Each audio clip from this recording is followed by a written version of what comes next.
नमस्कार। कौन कहता है कि सिकंदर महान था? क्या सिकंदर ने ऐसा किया जिसके आधार पर हम उसे महान कहें? सिकंदर वह व्यक्ति था जिसने एक सपना देखा कि मुझे विश्व विजय प्राप्त करना है और वो वहां से चलता हुआ फारस को जीतते हुए, गंधार को जीतते हुए और भारत तक पहुंचा और भारत में व्यास नदी को पार नहीं कर पाया, पोरस को पूर्णतः जीत नहीं पाया। ऐसे व्यक्ति को हम महान कहेंगे? क्या वह उसे महान कहोगे जिसे चाणक्य के द्वारा उसकी सेना के अंदर जो डर घुसाया था उस पर विजय प्राप्त नहीं कर पाया? तो उस सिकंदर को महान कहोगे जो कि बुखार से मर गया? क्या वह व्यक्ति महान कहलाने लायक है जिसने भारत में कोई एक ऐसा कार्य नहीं किया जिससे भारत के हित या भारतीय समाज का कोई हित हुआ हो? तो फिर हम महान किसे कहें? तो हमें अपने इतिहास में सिकंदर को छोड़ना होगा और चंद्रगुप्त मौर्य को जोड़ना होगा। जी हां दोस्तों, जो जीता वह चंद्रगुप्त मौर्य है, न कि सिकंदर। आज से हमें कहना शुरू करना होगा जो जीता वो चंद्रगुप्त मौर्य हैं। हाँ दोस्तों, क्योंकि चाणक्य के द्वारा देखे गए सपने अखंड भारत का निर्माण करवाने में चंद्रगुप्त मौर्य का ही तो भूमिका रही है। वही चंद्रगुप्त मौर्य जो अखंड भारत का पहला शासक बना था, वही चंद्रगुप्त मौर्य हैं जो कि जीरो से हीरो बना था।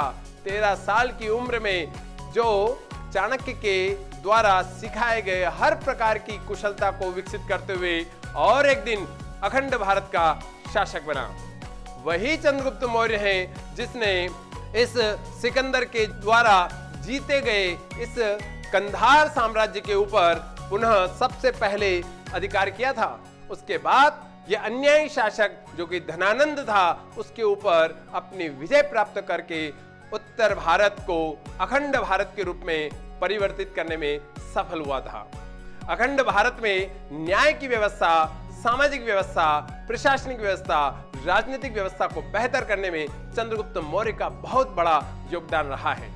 तो फिर आज से हम कहेंगे जो जीता वो चंद्रगुप्त मौर्य हैं। दोस्तों, मेरी बात से यदि सहमत हैं तो नीचे कमेंट्स में लिखिए कि यस, और यदि आपको कोई बात और अच्छी लगी हो तो उसके अंदर अपने विचार व्यक्त करने का भी आपको अधिकार है। दोस्तों, यदि चैनल पर पहली बार आए हैं तो उसे सब्सक्राइब कीजिएगा और वीडियो अच्छा लगा हो तो लाइक और शेयर जरूर कीजिएगा।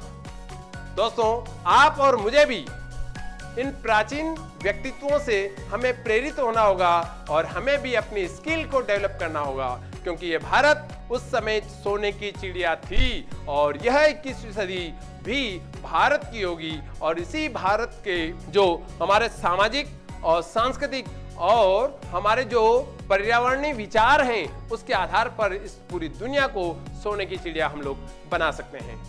आज दुनिया की बड़ी बड़ी कंपनियों में भारतीय बैठे हैं जिन्होंने अपनी स्किल डेवलप की है।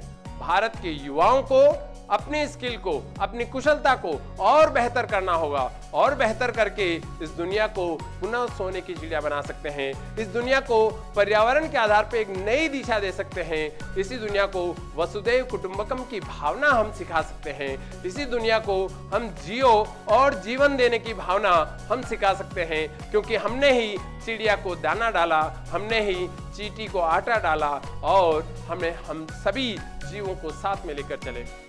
दोस्तों, यदि आपको भी लगता है कि आपके अंदर किसी चीज की कमी है तो उसके आधार पर उसको पहचानो और अपनी स्किल को डेवलप करो और इस देश के लिए कंट्रीब्यूट करो, योगदान दो कि ताकि देश विकसित हो सके और इस देश को दुनिया में नई पहचान मिल सके। जय हिंद, जय भारत।